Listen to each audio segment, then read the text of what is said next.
안녕하세요. 헝그리 스포츠입니다. 25년 출제된 스포츠 교육학 기출문제 해설 강의를 시작하겠습니다. 시작하기에 앞서 기출문제 해설 강의에서는 이론적인 내용을 자세하게 설명드리지는 않으니 내용 공부가 필요하신 분은 이론 강의를 먼저 보시는 것을 추천드립니다. 자, 25년도 교육학 강평을 한번 해보자면 매년 나오던 수준의 난이도였다. 우리가 스포츠 교육학 같은 경우는 조금 어렵다고 말씀드렸습니다. 그래서 지금 중상 정도의 난이도라고 했을 때 딱 그 정도 수준의 난이도였다. 24년보다는 난이도가 조금 상승했다 보여지고요. 24년이 조금 쉬웠던 것에 비해서 올해는 조금 더 어려워졌다. 다시 말하면 원래 수준으로 돌아왔다라고 보시면 됩니다.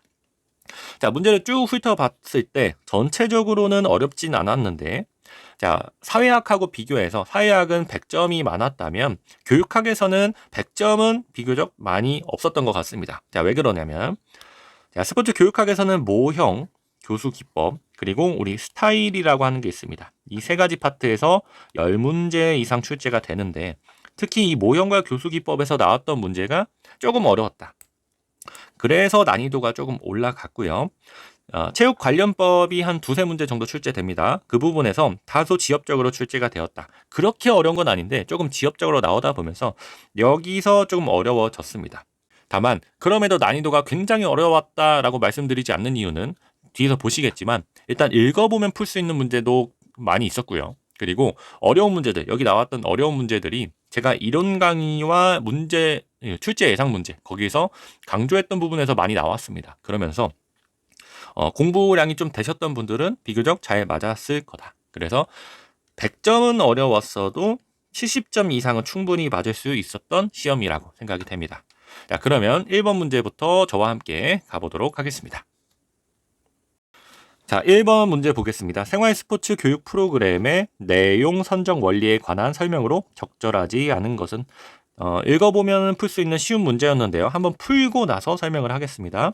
1번 문제부터 보면 좋은 교육 내용이라면 실천 가능성과 관계없이 선정한다.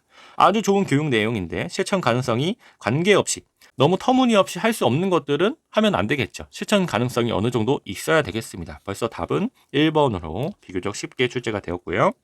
2번도 보겠습니다. 스포츠의 가치를 경험할 수 있도록 다양한 활동을 구성한다. 당연한 말이고요. 3번 생활 스포츠의 교육 목표를 성취하는 데 적합한 내용으로 선정한다. 당연히 맞는 말이겠죠. 참여자의 성별, 흥미, 요구를 반영하기 위해 조사를 실시하고 프로그램에 반영을 해야 됩니다. 자, 이 문제는 굉장히 쉬운 문제였는데요. 스포츠 교육학 4단원에 나오는 내용입니다. 우리 4단원에 프로그램 있습니다. 프로그램. 우리가 체육 프로그램이라고 했을 때 그 영역으로 따지면 우리가 지금 배우고 있는 생활 영역, 생활체육 부분이 있고요. 학교 현장에서 학생들을 가르치는 학교 체육이 있습니다. 그리고 전문적으로 선수를 육성하고 이제 기르는 전문 체육이 있고요.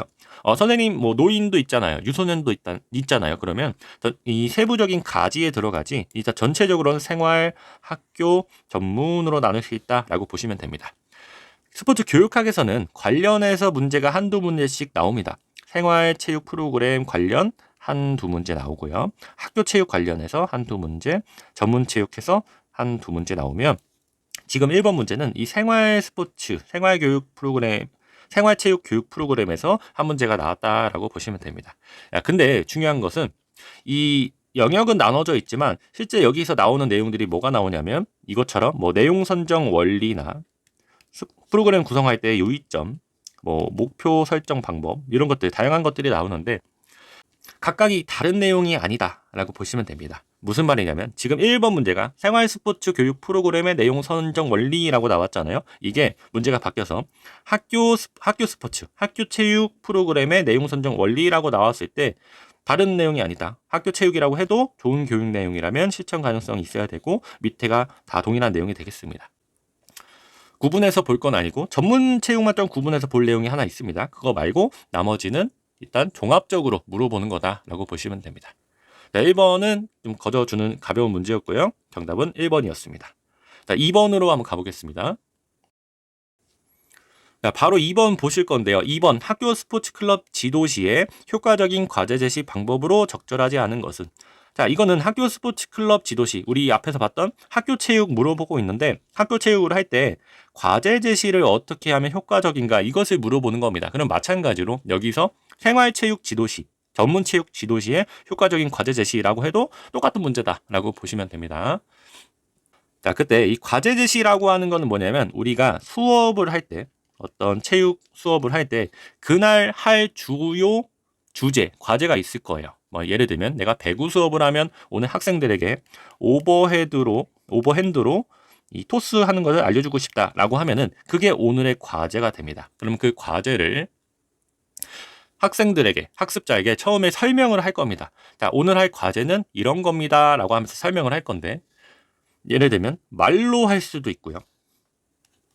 또는 몸으로 이렇게 표현할 수도 있고, 아니면 말도 아니고 몸으로 아니고 직접 영상이나 사진으로, 이런 비디오나 사진 이런 것들로, 미디어라고 하죠. 미디어로 보여줄 수도 있습니다. 이렇게 제공하는 것을 뭐라고 한다? 과제 제시라고 한다. 그러면 이렇게 할 때 어떻게 하면 좋을까?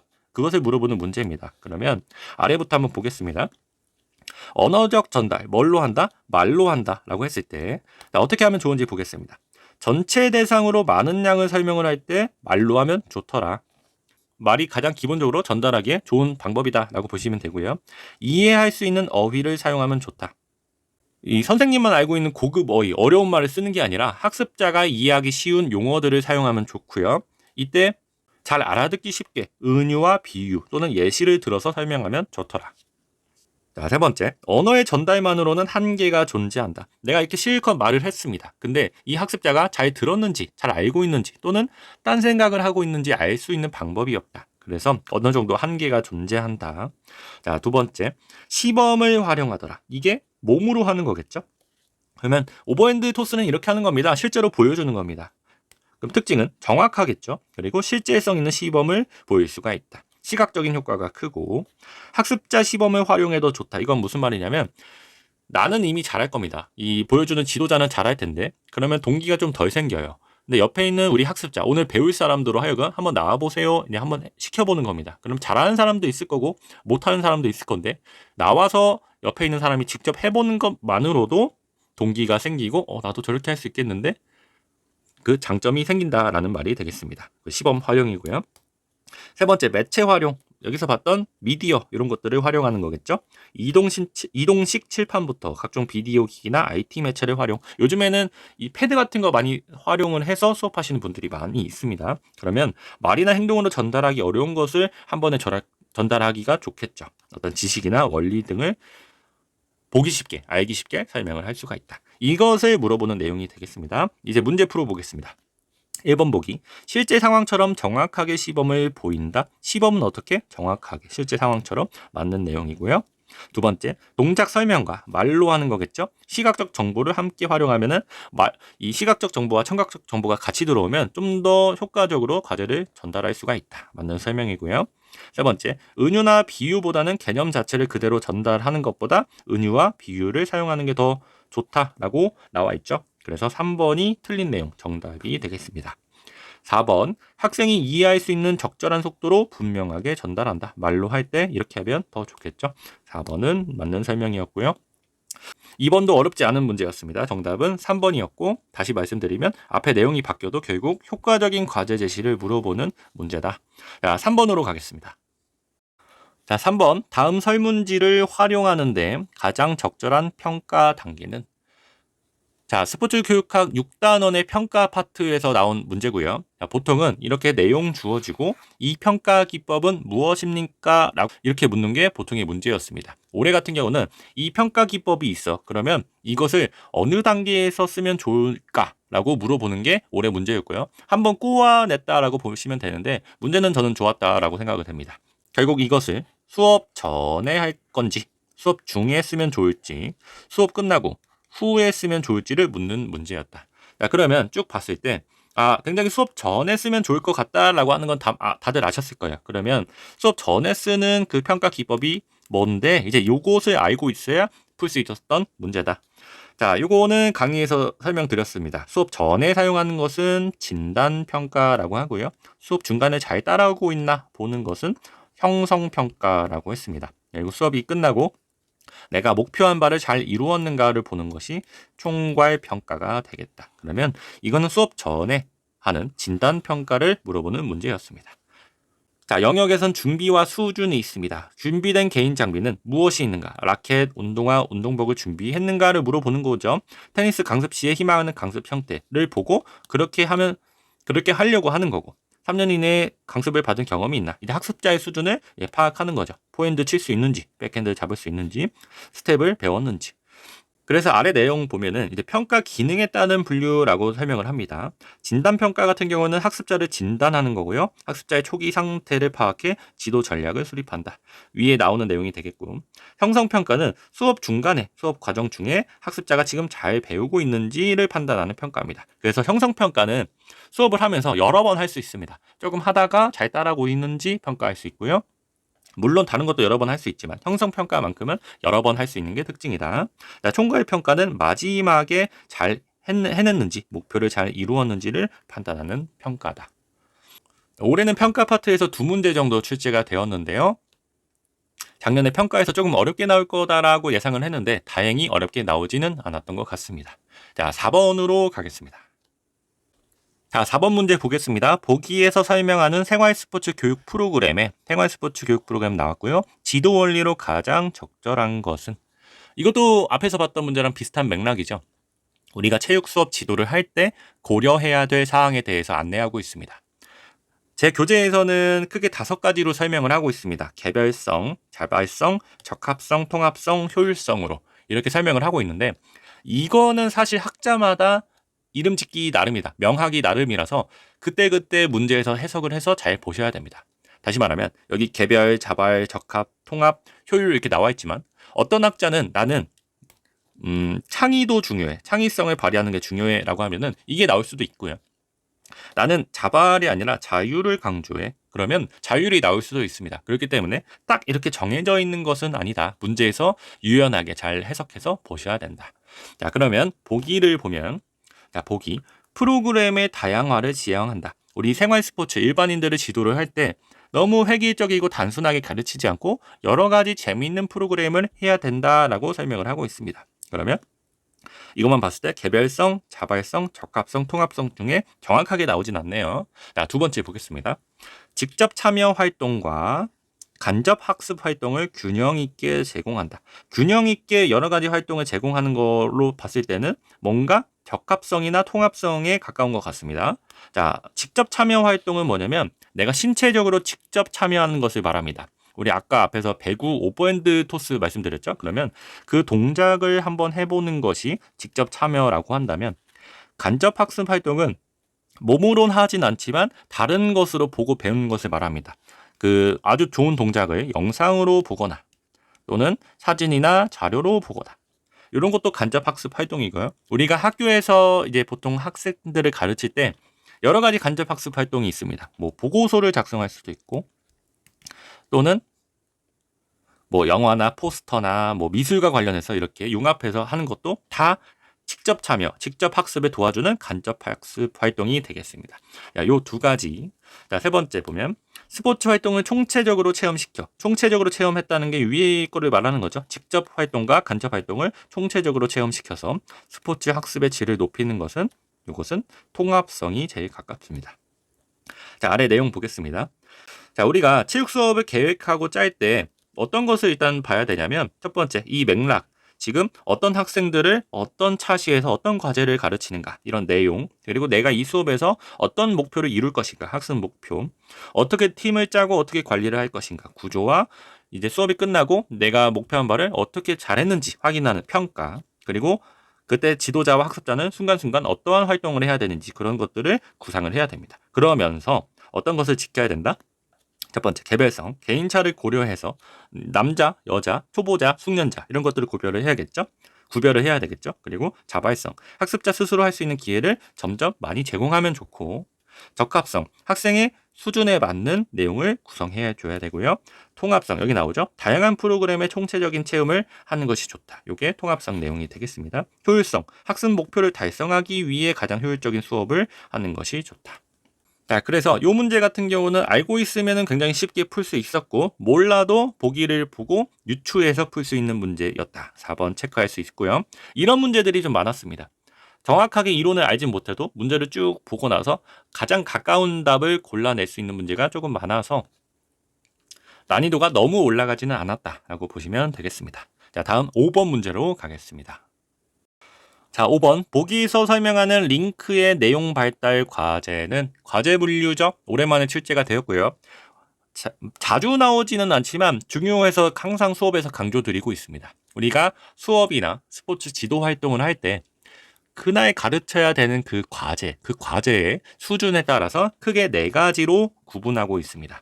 첫 번째는 그 과제를 처음 알려주는 형태죠. 시작형 과제다. 기초적인 수준에서 처음 배우는 단계를 말하고요. 처음에 소개하고 안내하는 수준이다. 자, 오늘 오버핸드를 한번 해볼까요? 라고 하면서 이제 배워 나가는 거고요. 자, 그 다음 이 오버핸드 동작을 좀 더 정확하고 질적으로 완벽하게 만들어 갈 수도 있고 아니면 좀 더 복잡하고 어렵게 바꿔 나갈 수 있습니다. 이것을 각자 세련형과 확대형으로 구분을 하고 있습니다. 세련형부터 볼까요? 세련형은 내가 하고 있는 과제를 아주 완벽하게 바꿔 나가는 겁니다. 조금 어색한 동작들을 좀 더 완벽하게 바꾸는 건 설명으로는 수행의 질적 능력 향상에 초점을 두고 폼이나 느낌을 강조하는 것. 뭐 착지 동작이면 그냥 착지하는 게 아니라 최대한 부드럽게 알지 못하지만 뭔가 질적으로 표현을 하고 있는 거죠. 좀 더 빠르게 스윙해라. 정확하게 양적으로 설명을 하진 않지만 완벽한 모습을 추구를 합니다. 그럼 이거와 좀 다른 게 뭐냐면 이 난이도를 확대한다라고 해서 확대형 과제가 있습니다. 간단하고 쉬운 과제에서 복잡하고 어려운 과제로 발전을 하는 거고요. 세련형 과제가 아니면 보통 확대형으로 보시면 됩니다. 자, 그때 과제 내 발달이 있고요. 과제 간 발달이 있는데 자, 어떤 차이가 있냐면 과제 내는 그 기능을 간단한 수행에서 복잡한 수행으로 발전을 합니다. 예를 들면 제자리에서 오버핸드 토스를 이제 하고 있던 학생에게 자 이제 움직이면서 해보세요라고 합니다. 그러면 난이도가 올라갔습니다. 하지만 이 질적 세련형은 아니죠. 요때 이게 과제 내 발달에서 확대형 과제가 됩니다. 과제 간은 뭐냐면 한 과제에서 관련성이 있는 다른 과제로 이동하더라. 지금 언더핸드, 오버핸드 토스는 토스를 한 동작은 거의 비슷합니다. 공을 떨어뜨리지 않고 뛰어오르게 하는데 이때 위로 할 것이냐 손을 아래서 위로 할 것이냐가도 다르죠. 그러면 오버핸드를 하다가 언더핸드를 할 수도 있고 언더핸드를 하다가 오버핸드를 할 수도 있습니다. 이런 경우를 과제 간 발달이라고 한다. 자, 그리고 이제 응용형 과제가 있습니다. 이게 가장 마지막 단계라고 보시면 되고요. 실제와 유사한 상황에서 실제 상황에서 이것을 적용하고 응용할 수 있는 그 정도 수준이 이 응용형 과제가 되겠습니다. 그러면 보기를 봤을 때 이 4개 중에 하나가 나올 수가 있겠죠. 보기 보겠습니다.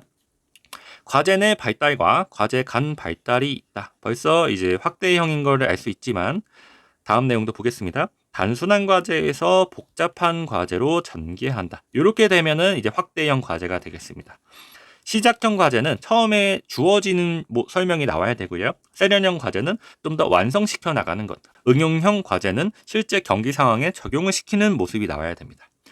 세 번째, 쉬운 과제에서 어려운 과제 순으로 참여한다. 뭐 같은 말이겠네요. 그러면 정답은 2번 확대형 과제가 되겠습니다. 자, 이 부분 공부를 하실 때에는 시작형, 응용형은 어렵지 않습니다. 처음에 던져주는 거고요. 경기 상황에 직접 적용해서 잘 사용하는 게 응용형이면 이 확대랑 세련이 헷갈리는데 세련형이 아닌 건 확대형이다라고 보시면 공부하기 좀 편합니다. 세련형은 동작을 완벽하게 어떤 질적으로 표현하는 그런 과제라고 보시면 되고 그게 아니다, 애매하다 싶으면 확대형으로 생각하시면 되겠습니다. 자, 다음 6번으로 가겠습니다. 자, 6번. 보기에서 설명하는 협동학습 모형의 전략은 자, 모형 파트에서 협동학습 모형의 종류 출제되었습니다. 아래 보이는 요 5개고요. 우리가 보통 출제되는 것은 위에 3개입니다. 학생팀 성취 배분 스테드라고 하고 팀게임 토너먼트 TGT와 직소 모형, 직소 이렇게 3개가 주로 출제되고 작년 강의에서는 직소 모형이 좀 덜 나와서 요거 나올 것 같다 강조 드렸는데 요거 안 나오고 가장 첫 번째 학생팀 성취 배분 문제 출제되었습니다. 제가 모의고사에도 비슷하게 출제했어요. 협동학습의 모형 나올 수가 있고 이렇게 내용 주어주고 어떠한 모습인가 골라야 된다 말씀드렸고, 조금만 기본적인 내용이라서 조금만 공부하면 누구나 풀 수 있었던 문제라고 생각이 됩니다. 일단 스포츠 이 협동학습 모형 전략을 간단하게 한번 다시 설명을 하면은, 축구 리프팅이라고 해봅시다. 뭐 실제로 이렇게 간단하게 수업을 하진 않지만 이해하기 쉽게. 그러면 우리 9명의 학생이 있다라고 했을 때, 자, 지금부터 리프팅 10개 이상 하면 A다라고 이렇게 개별적으로 수업을 하는 게 기존의 수업 형태라면, 협동학습 모형은 팀으로 나눕니다. 자, 3명씩 짝 지어서 A팀, B팀, C팀이라고 합시다. 이렇게. 그리고 자, 팀별로 리프팅한 개수를 합치면 그게 팀 점수입니다라고 하는 거죠. 요게 이제 협동학습이라고 보시면 됩니다. 그 팀이 서로 협력해야 된다. 그러면 A팀 같은 경우는 예를 들면 5개, 10개, 4개라고 해봅시다. 그냥 설명을 해보는 거예요. 그러면 19개가 됐죠? 그러면 이게 19개가 A팀의 점수가 되는 겁니다. 자, B팀은 10개, 10개, 2개라고 해봅시다. 요 세 번째 친구가 잘 못했네요. 그러면 요거는 22개가 되고, C팀은 한 친구가 되게 잘해요. 30개, 그 다음에 5개, 2개라고 해봅시다. 그러면 이 팀은 37개가 됩니다. 그럼 이 점수가 팀 점수가 되고, 이 점수대로 경쟁을 하는 게 뭐다? 이게 첫 번째 스테드입니다. 모든 팀원의 점수가 합이 팀 점수가 되는 형태고요. 팀 점수만 발표됩니다. A팀 19개, B팀 22개 이런 식으로. 그 다음에 자, 다시 해봅시다 라고 하면서, 그러면 조금 더 도와서 하겠죠. 잘하는 친구가 못하는 친구도 좀 도와주고, 못하는 친구는 팀에 조금 도움이 되고자 더 열심히 하고, 이런 협동을 유발하는 게 이 협동학습의 이 형태다. 자, TGT, 팀게임 토너먼트는 뭐냐면 전체적으로는 유사합니다. 이렇게 하는데, 그러면 각 팀에 너무 공헌하는 점수가 낮은 친구들은 굉장히 소외받고, 또는 팀원으로부터 질책받고 비난, 시기를 받을 수가 있습니다. 그러면 그렇게 하지 말자는 거죠. 각 팀의 같은 등수끼리 한번 해보자. 자, A팀 1등 나오세요. 이 친구죠. 10개 한 친구. B팀에 1등 나오세요. 10개 한 친구. C팀에 1등 나오세요. 30개 한 친구. 이렇게 경기해서 이기면 1점 주는 겁니다. 그리고 2등끼리 해보는 거죠. 2등끼리도 해보고 3등끼리도 해보고. 그러면 1등이 나가서 한 점수와 내가 나가서 한 점수가 똑같기 때문에 모든 사람의 공헌도가 또 동일하게, 그리고 비교적 낮은 수준의 학생이라도 팀에 공헌할 수 있는 기회가 주어지기 때문에 TGT를 사용하기도 합니다. 자, 그 다음에 이제 요 두 가지 이렇게 비교하면 어렵진 않죠. 이 장점을 조금 더 전략화 시킨 거고, 직소 모형은 조금 다른 형태입니다. 팀별로 한 명씩 과제 전문가가 되어서 자신의 팀원을 알려줍니다. 각 팀의 이 축구라고 해봅시다. 패스, 슛, 드리블을 오늘 연습을 할 겁니다. 그러면 각 팀의 패스 담당, 슛 담당, 드리블 담당 학생을 정해놓고 각자 와서 연습을 한 다음 다시 팀으로 돌아가서 드리블한 친구는 친구들에게 드리블을 알려주고요. 슛한 친구는 또 다른 친구들에게 알려주면서 서로 배우고 알려주고 전문가의 역할을 하는 게 직소 모형이 되겠습니다. 그래서 좋은 점은 서로 알려주는 과정에서 인지적으로 내가 알려주기 위해서 말로 잘 설명을 해야 되잖아요. 그리고 내가 잘 알려주기 위해서 다른 사람이 할 때 또 잘 들어주고 서로 이제 한 번씩 배려하는 그런 정의적 발달까지 도모할 수 있는 게 직소 모형이 되겠습니다. 아래에는 한번 읽어보시면 되고 위에서 주로 나오고요. 그러면 뭘 물어보는가 보기를 한번 봅시다. 1차 평가에서 모든 팀원의 점수를 합산하여 팀 점수로 발표한다. 그러면 일단 여기서는 확실히 스테든지 TGT인지 좀 더 봐야 됩니다. 확실히 알지 못하고.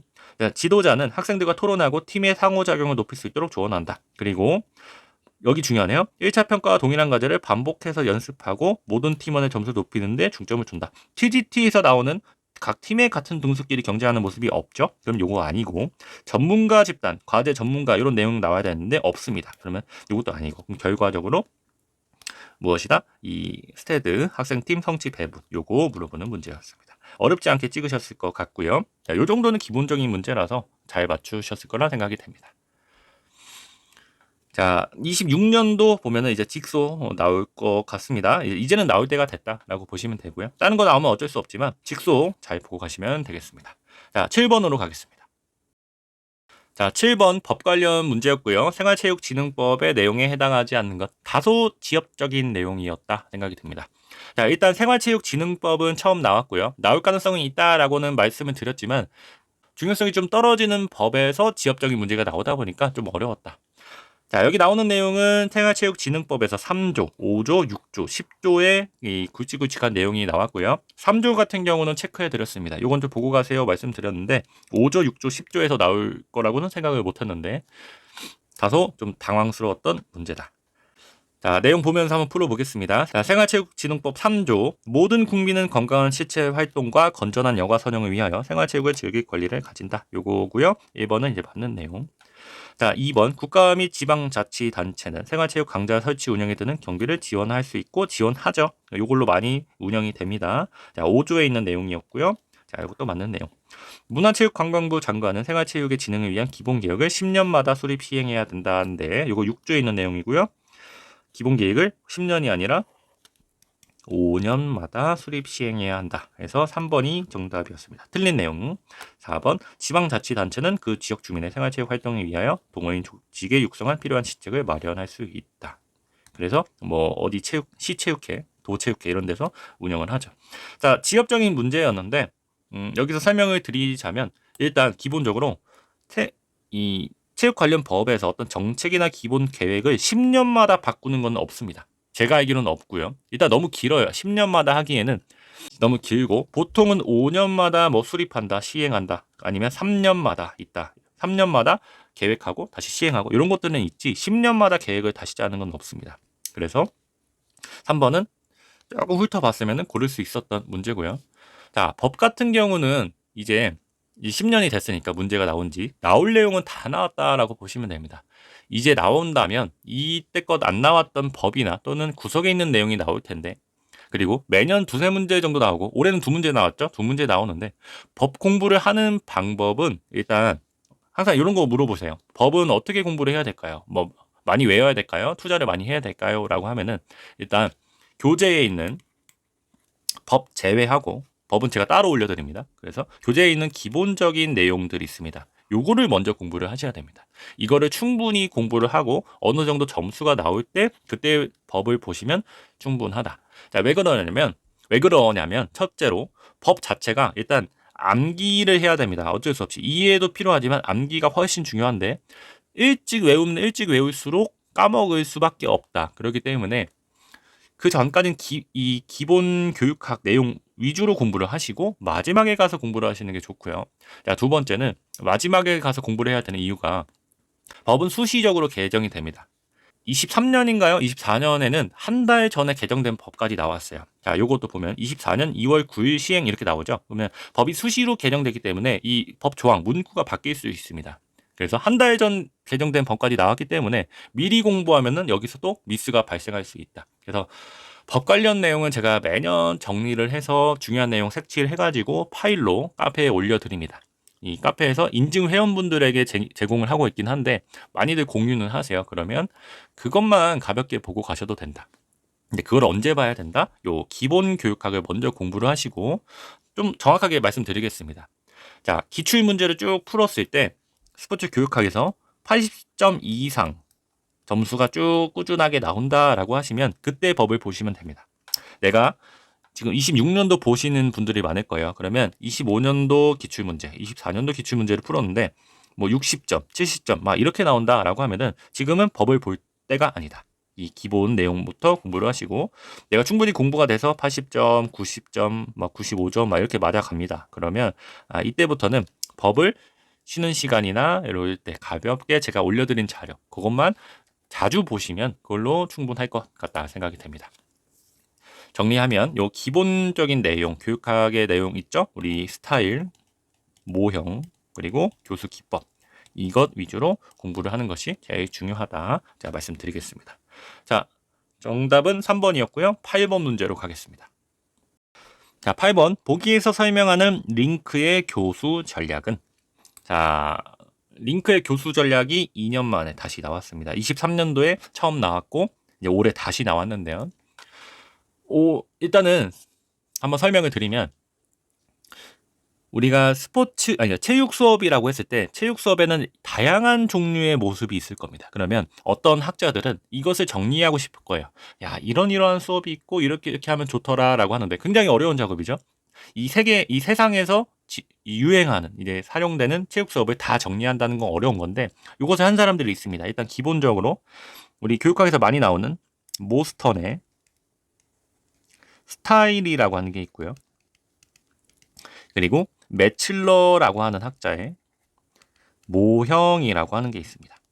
이게 아마 대표적으로 가장 많이 사용되고요. 지금 학교의 체육 선생님들도 다 요것을 배워서 가장 많이 사용한다라고 보시면 됩니다.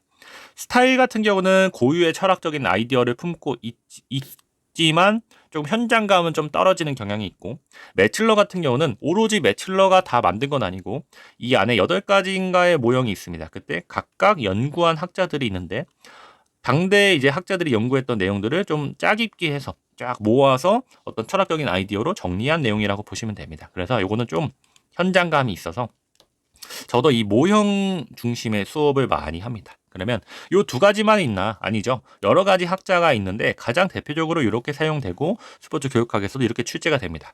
자, 그 다음에 보실 것이 이제 링크인데요. 링크에 교수 전략이라고 있습니다. 자, 요거는 앞에 요 2가지 수준, 이 앞에 2가지 수준까지는 아니에요. 어떤 철학적인 그런 이론 수준까지는 아닌데 그래도 중요하다 싶은 수업의 형태는 다 포함을 하고 있습니다. 그래서 임용 공부를 하신 분들은 아마 외우고 계신데 이 지도자 시험에서는 잘 안 나와서 잘 모르시는데 요게 이제 나오기 시작했습니다. 제가 생각하기에는 더 이상 스타일 모형에서 내기가 어려운 거예요. 내면 이제 어렵게 내야 되기 때문에 이제 요것을 건드리지 않았나 싶고요. 23년도에는 요 스테이션 과제식 수업이 나왔고 올해는 여기 설명 보겠지만 요 첫 번째 적극적 수업 상호작용 교수가 나왔습니다. 이제 나오기 시작해서 26년 공부하시는 분들은 이제 알고 가셔야 될 것 같아요. 공부할 내용이 점점 많아지는데 빨리 합격을 하셔야 되겠습니다. 자, 링크 같은 경우는 이렇게 7가지로 구분을 해서 설명을 하고 있고요. 이 자세한 내용 같은 경우는 이론 강의에서 설명을 드릴 거고 이 중요한 내용만 한번 보겠습니다. 첫 번째는 이 문제에서 나왔던 적극적 수업 상호작용 교수 방법이 있습니다.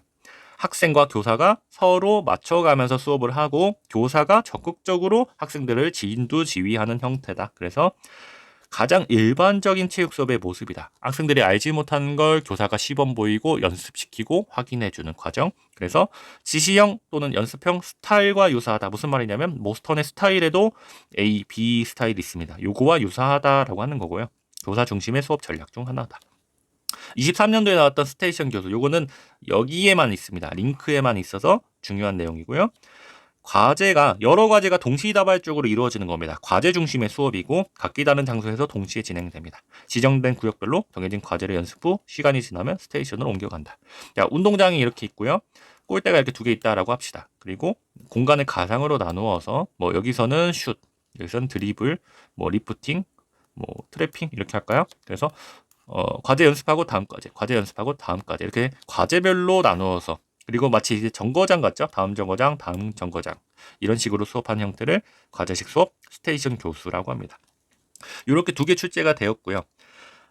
아래도 그냥 가볍게 보면 질문식 수업, 질문 많이 사용하겠죠. 그럼 뭐랑 비슷하냐면 모스턴에서 유도 발견, 수련 발견이나 매칠러 모형에서는 탐구 수업 모형이라고 있습니다. 그거랑 비슷하고요. 동료 수업 또래 교수는 이거는 스타일에서는 상호학습형 스타일과 비슷하고 모형에서는 동료 교수 모형이랑 비슷하죠. 협동 수업은 모형에서 협동학습 모형이 아예 있고 자, 밑에도 보면은 가볍게 읽어보시면 됩니다. 그래서 전체적으로 똑같은 수업이라도 이 학자마다 다르게 명칭을 하고 다르게 부르는 거다 이렇게 아시면 되고요. 야, 보기 보면 상황에 따라 지시형 연습형 스타일로 활용될 수 있다. 야, 이건 몰라도 지도자는 과제 단서를 선정하고 명확하게 전달을 하고요. 집단 전체를 대상으로 움직인 과제를 내용으로 선정한다. 가장 기본적인 형태의 수업이다. 이거는 상호작용 교수가 되겠습니다. 자, 26년도 이제부터는 준비하셔야 됩니다. 야, 내용은 그렇게 어렵진 않은데 제 생각에는 모스턴, 매칠러 먼저 공부를 하고 그 다음에 링크를 얹어서 이렇게 연관지어서 공부를 하시면 좋을 것 같습니다. 다소 어렵게 나오면은 이렇게 연관지어서 문제도 나올 수가 있기 때문에 예를 들면 문제 쭉 어떤 수업의 형태를 쭉 주어주고요. 이러한 형태를 모스턴은 어떻게 부르고 링크는 어떻게 부르는가 이렇게 짝을 짓는 문제도 나올 수가 있기 때문에 종합적으로 보시면 되겠습니다. 자, 다음 9번으로 가겠습니다. 자, 9번 모스턴의 교수 스타일. 이제 앞에서 설명했던 모스턴의 스타일을 말하는 거고요. 옳은 것을 모두 골라라 라고 해서 기본적인 개념을 묻는 문제였습니다. 그때 기억의 보기 같은 경우 교수 스타일은 비대비 접근 방식에 근거를 둔다. 이거 뭐냐면 이 스타일에서 갖는 기본적인 패러다임, 이 기초적인 철학이라고 보시면 됩니다. 요거는 문제로 나온 적은 없고요. 이 니은, 디귿, 리을은 나온 적이 있어서 맞추셨을 텐데 이 패러다임 같은 경우는 제가 25년 대비 강의에서 시작할 때 설명을 드리고 갔습니다. 왠지 중요할 것 같아서 이렇게 설명을 드렸고요. 자, 첫 번째는 이런 연구들이 너무 대비적으로 이루어진다. 야, 그 시대 연구 보면은 뭐 이런 거죠. 교사 중심이 좋다. 학생 중심이 좋다. 이런 거나 아니면 그래서 요것까지도 아마 맞추셨을 것 같습니다. 자, 그랬을 때 이 스타일이라고 하는 거는 아까 모스턴이라고 하는 학자가 제시를 했다라고 했고요. 이 여러 가지 이 수업을 A부터 K까지 이렇게 쭉 나눠 놨습니다. 이것을 뭐라고 부르냐면 스펙트럼이라고 부르고요. 각각 부르는 명칭이 있습니다. 그때 A부터 E까지는 기존의 중요한 과제, 동작, 기술들을 그대로 따라 연습을 하는 모방의 중심이고 F부터 K까지는 이제부터는 새로운 것을 생산해내는 과정이라고 해서 창조 중심이라고 부릅니다. 이렇게 묶어서 클러스터라고 하고요. 자, 이렇게 나눌 수 있는 대전제는 교수학습은 지도자와 학습자가 연속으로 의사결정을 하는 과정으로 나타납니다. 그래서 수업 전에 우리가 어떻게 할지 계획을 교사, 티처가 할지 학생이 할지, 수업 중간에 연습을 교사 주도로 할지 티처, 학생 주도로 할지, 자, 수업이 끝나고 평가를 교사 주도로 할지 학생이 할지 라고 해서 이렇게 나누고 있습니다. 야, 관련한 내용은 강의에서 보시면 되고요.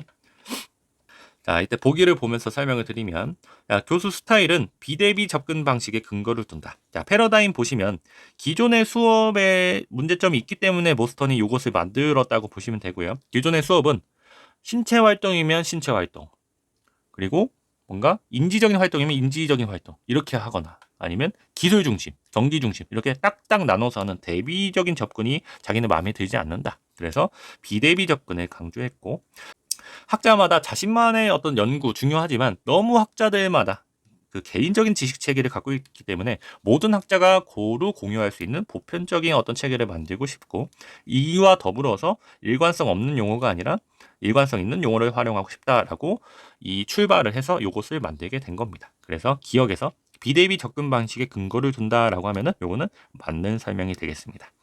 대비 접근 방식을 비판했다라고 해도 맞는 거고요. 자, 기억은 일단 맞는 설명.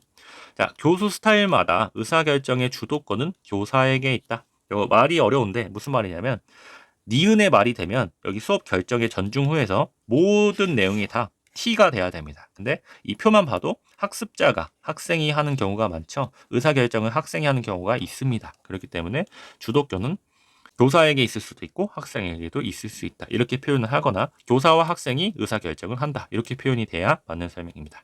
니은은 틀렸고요. 교수 스타일에서 A와 E까지는 창조가 중심이 된다. 창조가 아니라 모방이 중심이 된다라가 맞는 설명입니다. 자, 디귿도 틀렸고요.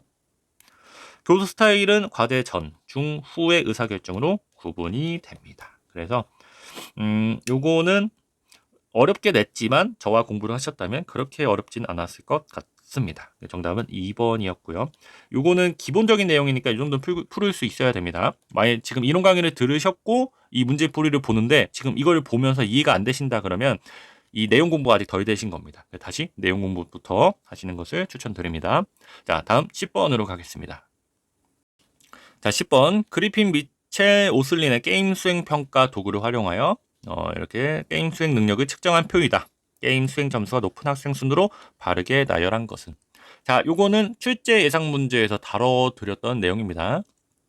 다만 아쉬운 거는 처음 나오는 내용이다 보니까 간단하게 이렇게 내용 주어주고 이러한 평가 방법을 뭐라고 부르는가 이렇게 나올 거라고 말씀드렸습니다. 근데 처음부터 이제 어렵게 나왔죠. 아예 계산을 해서 순위를 내는 문제가 나왔습니다. 제 생각에는 이 문제를 풀어서 맞추신 분은 없을 거라고 생각이 됩니다. 아마 다 찍어서 맞췄을 것 같은데요. 실제 이제 26년도 문제를 푸실 때에도 이렇게 생전 처음 보는 문제 나올 수 있습니다. 그때 이제 어떻게 하면 좋다? 찍어도 된다. 25%니까. 근데 계속 말씀드리지만 높은 확률로 찍을 수 있다면 그렇게 찍는 것이 좋다. 스포츠 지도사는 정답 분포가 비교적 일정합니다. 자, 우리가 20문제죠. 그러면 사지선답니다. 그러니까 한 문제당 한 보기당 5, 5, 5, 5 이렇게 딱 균형적으로 맞추지는 않아요. 이렇게 맞추지는 않는데 보통은 뭐 4에서 6 정도. 뭐 하나가 4면 하나가 6이겠죠? 뭐 4, 6, 4, 6 이렇게 되거나 5, 5, 4, 6 이렇게 되거나 이러한 형식으로 많이 됩니다. 다시 말하면 한 개의 보기가 7개가 되거나 또는 3개가 나오거나 7개가 되려면 한 보기는 3개가 돼야 되겠죠. 그런 경우는 극히 드물다. 자, 한 보기가 8개가 되는 경우는 없습니다. 요거는 이제 제 생각에는 다 찾아봐야 되겠지만 없을 거라고 생각됩니다. 왜냐하면 우리 지도사 시험에서는 뭐가 있냐면 꽈락이라고 하는 제도가 있습니다.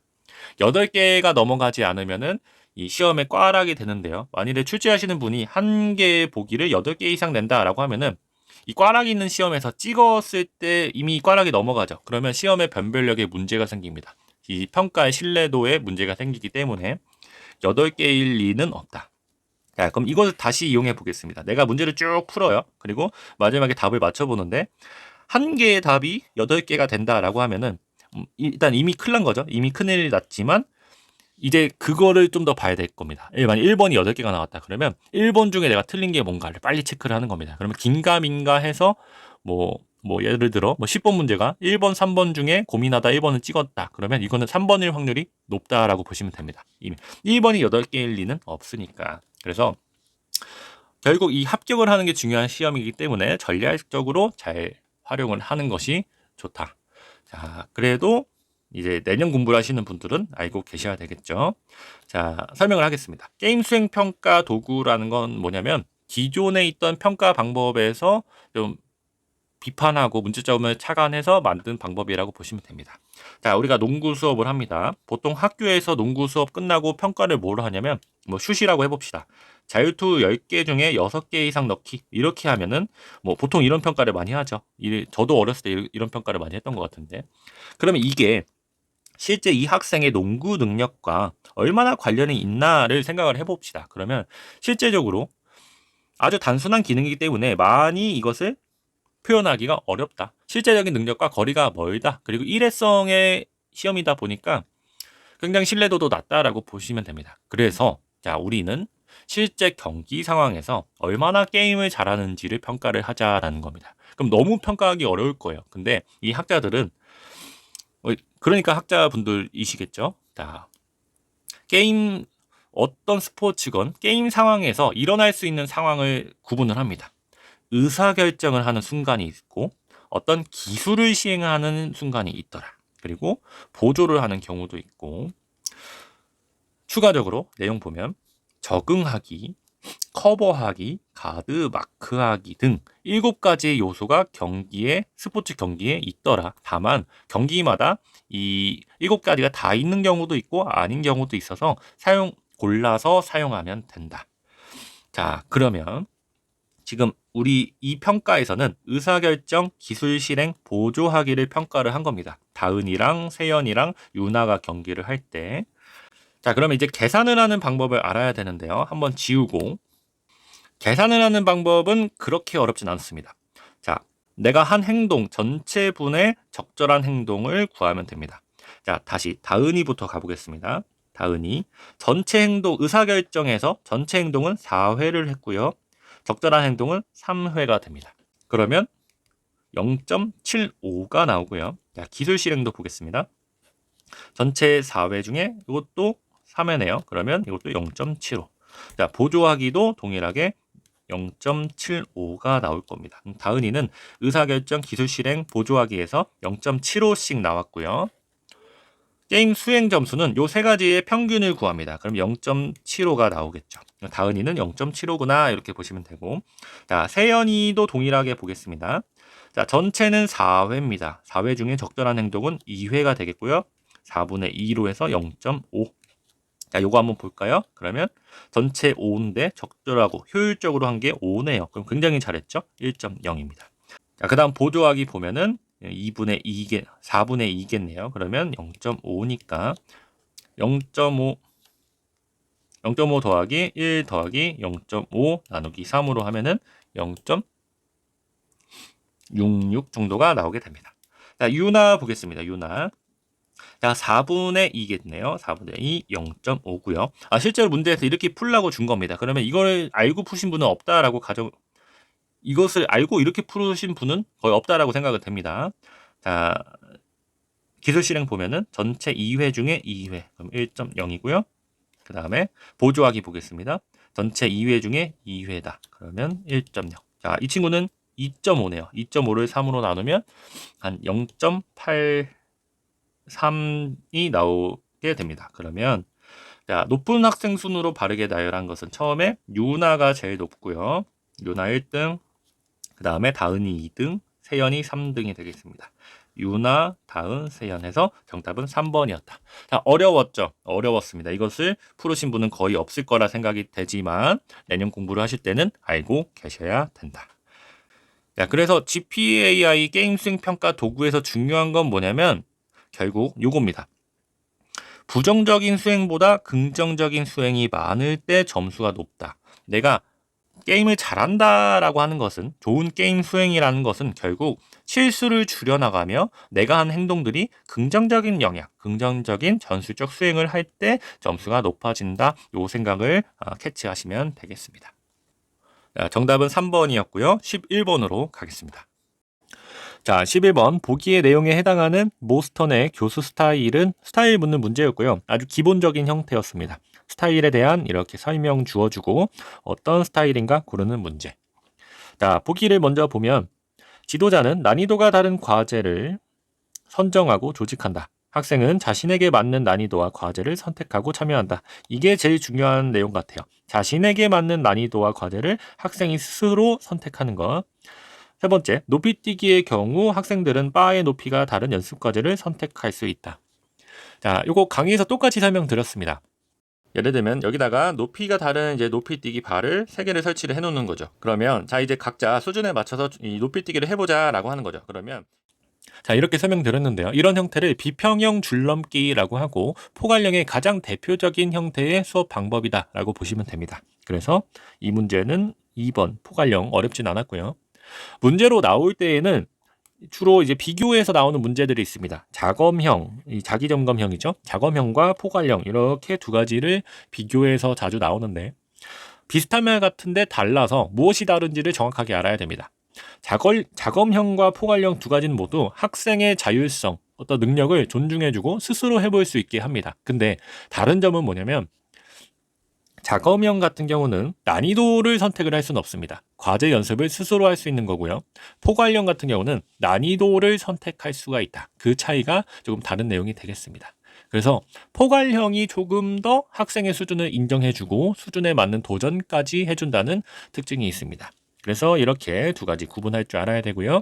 이런 문제 또 나올 수가 있습니다. 이렇게 작업형, 포괄형 비교해서 나올 수도 있고요. 우리 유도 발견형과 수렴 발견형 있습니다. 둘 다 발견이기 때문에 비교해서 자주 나옵니다. 요거까지 강의에서 잘 보고 가시면 되겠습니다. 정답은 2번이었습니다. 12번 가겠습니다. 자, 12번 보겠습니다. 보기에 소프, 벙커, 알몬드의 이해 중심 게임 수업 모형 중 기역, 니은에 들어갈 용어는 이 단계, 6단계에 나왔죠. 1, 2, 3, 4, 5, 6에서 이 3과 5에 뭐가 들어가는지를 묻는 문제였습니다. 우리 11번에서 봤듯이 내용 주어지고 어떠한 스타일인가 또는 어떠한 모형인가 이렇게 나오는 게 기본적인 형태고요. 특히 모형 같은 경우는 매틀러라고 하는 학자가 책으로 만들었지만 사실 이 각각의 수업 형태, 수업 모형들은 그것을 연구하는 학자들이 있습니다. 여기도 보면은 소프, 벙커, 알몬드 이렇게 나와 있죠. 그러면 이 학자들이 제시한 몇 단계, 몇 가지 이런 개념들 이런 것들이 문제로 자주 나오기 때문에 이런 것들은 조금 암기도 하고 알고 가셔야 된다. 자, 이해 중심 게임이라는 건 뭐냐면 전통적인 체육 교수법의 문제점에서 출발을 합니다. 우리 선생님들도 학창 시절에 보면은 농구나 배구, 축구면 기능부터 연습을 합니다. 첫 번째, 기능부터 연습을 실컷 하고 나중에 게임을 하고요. 게임 해보고 이제 평가는 다시 기능으로 돌아와서 합니다. 그러면 이게 참 의미가 없다라고 하는 거죠. 첫 번째는 처음에 기능만 하니까 이게 왜 중요한지를 모르고 하는 거. 그리고 두 번째는 이제 재미가 조금 없다. 그러면 다시 반대로 게임부터 하면 어떨까? 게임에서 중요한 그 전술, 전략을 학습자가 이해할 수 있게 해보자라고 하는 게 이 형태입니다. 그래서 이해 중심 게임 수업 모형이고요. 이 형태는 처음에 게임을 먼저 하고 그 다음에 중요성을 알고 필요한 전략 전술에 필요한 기능을 연습합니다. 그리고 마지막에 실제 게임을 하면서 마무리를 하는 형태. 그래서 이러한 형태도 굉장히 실제 수업을 할 때 굉장히 좋습니다. 학생들에게 스포츠를 가르칠 때 재미도 있고요. 이해도 잘 되고. 자, 강의에서는 이렇게 말씀드렸습니다. 일단 아래 보시면 이해중심 수업 6단계 이렇게 나오는데요. 결론적으로 맨 마지막엔 뭘 한다? 실제 게임을 한다. 이렇게 말씀드렸고, 자, 신기한 거는 실제 게임 전에 기술 연습을 한다라고 말씀드렸습니다. 이렇게 꼭 까먹지 말자 이렇게 말씀드렸고요. 자, 암기법으로는 자, 게임을 소개할게, 이해해 이렇게 봤습니다. 게임을 소개할게, 이해해. 그 다음에 의사결정, 기술 연습, 실제 게임 이렇게 보시면 되겠습니다. 그래서 암기법만 기억이 나도 맞출 수 있었죠. 게임 소개, 이해해니까 여기 이해가 나와야 되겠죠. 전술 이해였고요. 실제 게임 수행 전에 기능 연습을 한다라고 했습니다. 기술 연습, 게임 설계니까 정답은 1번이었고요. 암기법만 알아도 풀 수 있었고 암기법을 몰라도 이 게임의 수업 형태를 알고 있으면 풀 수 있었다. 그것조차 몰랐다면 두 개 있는 거 골랐으면 맞았던 문제입니다. 요거는 모의고사에도 비슷하게 냈네요. 전술게임 모형의 6단계 해서 여기서는 3, 4, 5를 물어봤고요. 25년도 올해 문제는 이 3번, 5번을 묻는 문제가 나왔습니다. 자, 이런 형태 잘 보고 가시고요. 자, 13번으로 가겠습니다. 자, 13번 학교 스포츠 클럽 대회 운영 방식에 관한 설명으로 적절하지 않은 것은 자, 무슨 문제냐면 리그랑 토너먼트 요거 차이 아는지 묻는 문제였고요. 작년 출제 예상 문제인가 아니면 그 기출문제 해설 강의에서 말씀드린 것 같습니다. 학교 스포츠클럽 대회 운영 관련해서 요거 나올 수 있다라고 말씀드렸고요. 비슷하게 모의고사에도 이렇게 출제를 해 두었습니다. 자, 요거는 한번 설명드리고 가면은 우리 어떤 종목이든 이 보통의 선생님들은 이제 대회 같은 거 많이 나가 보셨을 거예요. 그러면 리그랑 토너먼트를 구분하실 수 있을 겁니다. 우리가 리그는 보통 조 안에서 모든 팀과 경기해 보는 게 리그고요. 토너먼트는 1대1로 승부해서 승자와 패자를 나누는 것을 토너먼트라고 합니다. 그러면 일단 큰 차이가 있죠. 리그 같은 경우는 뭐 한 3팀? 뭐 4팀이라고 할까요? 4팀. 그러면 몇 경기가 나오는지 봅시다. A랑 B 하나, AC 둘, AD 셋, BC 넷, BD 다섯, CD 6경기가 나오고 토너먼트는 뭐 A, B, C, D라고 합시다. 올라가고 한 경기, 두 경기 이렇게 3경기 나옵니다. 자, 4팀으로만 해도 어느 그 경기 방식이 더 경기 수가 많죠? 리그가 많죠. 일단 첫 번째는 리그는 토너먼트보다 경기 수가 많아진다. 요거 일단 알고 계셔야 됩니다.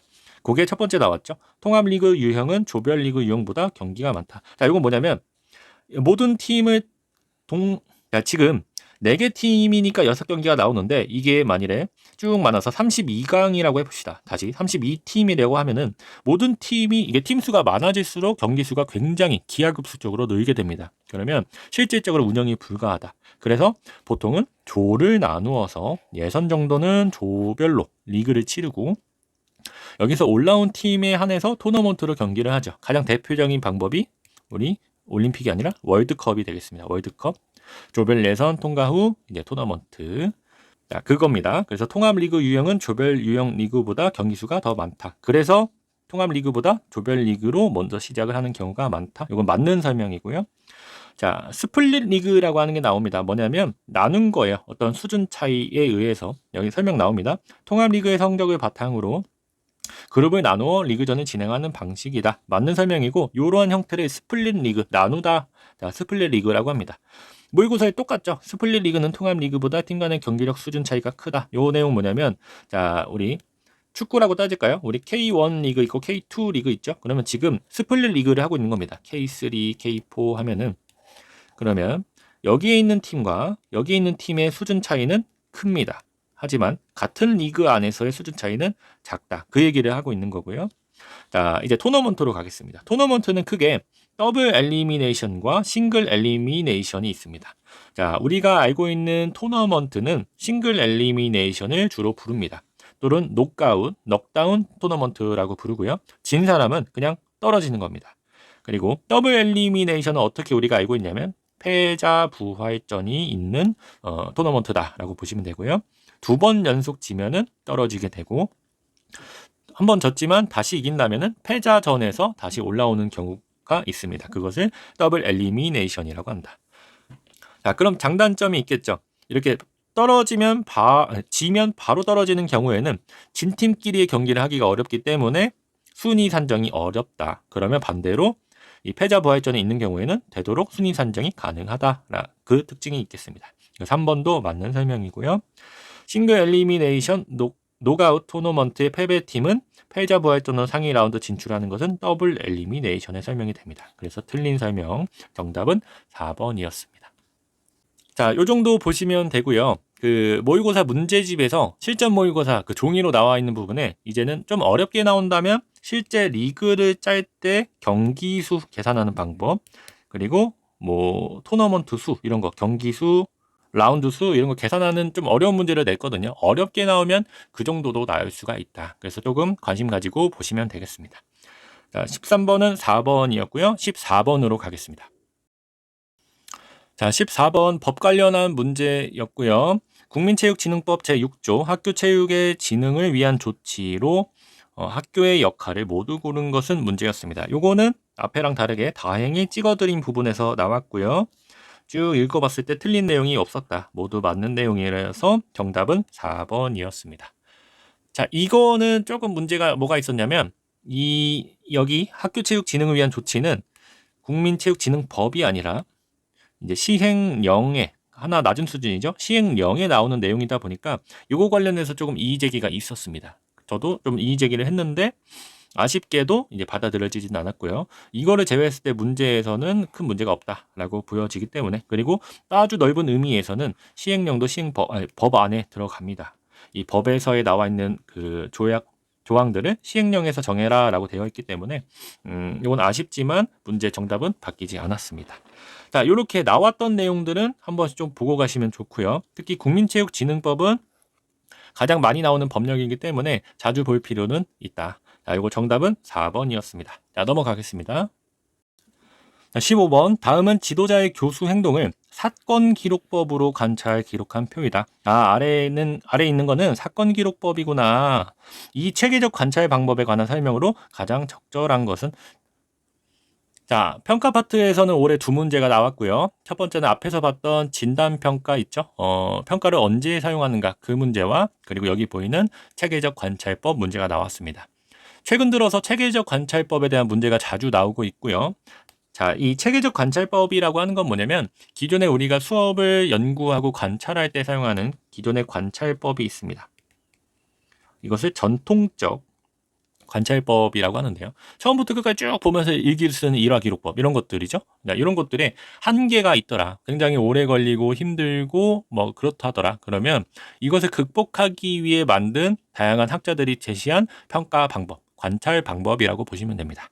여러 가지가 있지만 체육 수업에서는 주로 이렇게 4가지를 사용을 하고 있고요. 사건 기록법, 지속 시간 기록법, 동간 기록법, 시간 표지법 이렇게 나와 있습니다. 자, 문제는 특징과 장단점을 알고 있어야 풀 수 있는 문제였고요. 자, 한번 하나씩 간단하게 설명을 드리면, 우리가 A라고 하는 교사가 있고 이 교사의 수업을 잘하고 있는지 어떻게 운영이 되는지를 관찰하고 싶습니다. 그러면 이 체계적 관찰법을 쓰는데, 첫 번째, A 교사가 학생하고 얼마나 상호작용을 많이 하는지 알고 싶어요. 그러면 첫 번째로 사용을 하는 거는 여기 나와 있는 사건 기록법을 사용합니다. 자, 피드백이 일어났을 때 체크를 하는 겁니다. 사건. 자, 1번, 2번, 3번, 4번, 5번 이런 식으로. 야, 이 교사가 수업을 막 합니다. 근데 앞에 어떤 학생에게 잘해가지고 칭찬을 막 해요. 그러면 긍정적인 피드백이구나 한번 체크를 하는 겁니다. 그러다가 뭐 못하는 친구가 있어요. 그럼 그 친구한테 동작에 대해서 좀 부정적인 표현을 한다. 그러면 부정적인 표현이구나. 여기 체크를 해 나가는 거죠. 한 수업에 몇 개씩이나 하는가. 자, 교정적 피드백은 동작의 수정을 위해 도와주는 겁니다. 방금은 팔꿈치를 좀 더 폈으면 어땠을까? 이런 식으로. 자, 그런 거고요. 가치적은 그 학습자의 판단에 좋다, 나쁘다를 표현해 주는 겁니다. 야, 방금 도전은 정말 멋졌어. 괜찮았어. 이런 것들. 자, 이렇게 체크를 합니다. 그러면 수업이 쭉 끝나요. 그러면 이 A 교사는 이 1시간의 수업에서 긍정적인 피드백을 20번이나 했고, 뭐 부정적인 피드백은 10번이나 했구나. 전체 피드백은 몇 번이나 했나? 더해보면 60회를 했구나. 60회 중에 긍정적인 피드백이 40% 정도 있구나. 이런 식으로 분석해 나가는 게 이 사건 기록법입니다. 자, 그러면 이 보기를 보면서 한번 풀어볼게요. 야, 교수 학습에 관한 질적 정보를 얻기 위해 주로 한다. 자, 질적 정보는 아주 자세하고 구체적인 것을 말합니다. 이런 것들은 일단은 체계적 관찰법보다는 직접 관찰법에서 전통적으로 이제 일기법, 일화기록법이나 이런 것들이 더 좀 사용하기 좋고요. 체계적으로 올수록 좀 더 양적으로 변합니다. 체크하고 시간 체크하고 횟수 체크하고. 자, 두 번째. 지도자와 학생의 상호작용에 관한 기록을 간단히 측정할 수 있다. 이거 맞는 설명이고요. 이게 답이었습니다. 자, 그러면 여기서 단점이 보이겠죠? 자, 지금 그 긍정적 피드백을 한번 했다라고 했을 때 어떻게 말했는지는 여기를 표를 보고 알 수가 없습니다. 어떠한 내용으로 어떻게 설명을 하고 얼마나 오랜 기간 동안 피드백을 주었는지를 알 수가 없기 때문에 간단하게 측정할 수 있지만 그런 부분에 단점이 있다. 그러면 그 단점을 해소하기 위해 다른 방법이 있겠죠. 첫 번째, 야, 그 피드백을 얼마나 오래 했는데 뭐 10초 동안 하는 긍정적 피드백도 있고 1분 이상 하는 것도 있을 거야. 그러면 이게 똑같지가 않잖아. 얼마나 오랫동안 피드백을 하는지 체크해 볼게. 자, 이게 지속시간 기록법입니다. 행동을 사건이 아니라 시간 단위로 측정하는 방법. 그래서 피드백을 시작합니다. 그럼 체크하고 이렇게 시간이 흐릅니다. 1초, 10초, 20초, 30초. 자, 끝났어요. 그러면 여기서 긍정적 피드백을 30초 동안 했구나. 이렇게 4칸이네요. 40초 동안 했구나. 이렇게 체크 이렇게 해나갑니다. 예, 이렇게 하나의 동작이 얼마나 오래됐는지를 알 수 있는 게 이 지속시간 기록법이다. 자, 그러면 이제 아쉬운 게 뭐냐면 교사 한 명에게만 눈을 딱 들여다보고 있어야 돼요. 그래서 전체적으로 수업이 어떻게 흘러가는지를 알 수가 없다. 그러면 전체적으로 이 수업은 지금 뭘 하고 있는지를 알고 싶을 겁니다. 그게 동간 기록법입니다. 야, 단시간에 관찰을 딱 합니다. 그리고 그 기간 동안 지금 이 수업에선 뭐가 일어나고 있지? 지금 설명을 하는 시간인가? 학생들이 연습을 하는 시간인가? 아니면 대기하고 있나? 운영하고 있나? 이런 것들을 체크해서 기록을 하는데 이 동간이라고 하는 건 뭐냐면 시간의 간격을 갖게 하자는 겁니다. 그러면 나는 한 3분 간격으로 수업을 평가해 볼게. 지금은 모여서 출석 체크하고 있구나. 준비, 도입하고 있구나. 그 다음 3분 지났습니다. 지금 3분 동안은 설명을 많이 했네. 과제 제시를 했구나. 그 다음 3분. 자, 연습을 했네. 이런 식으로 체크를 해나가는 거죠. 근데 같은 간격이라고 해서 동간 기록법이라고 부릅니다.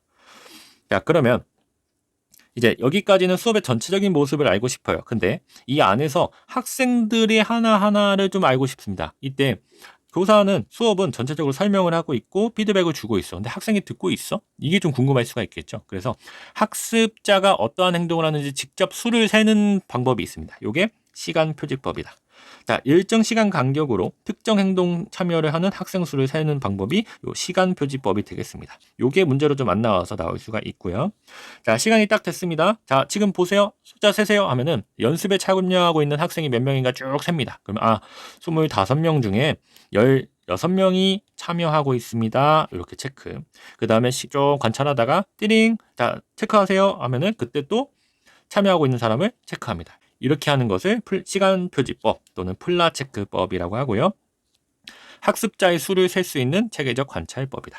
자, 다시 보기로 가서 일정한 시간 간격을 기준으로 학생의 행동을 관찰하고 측정한다. 일정한 시간 간격, 다른 말로 동간이라고 하고요.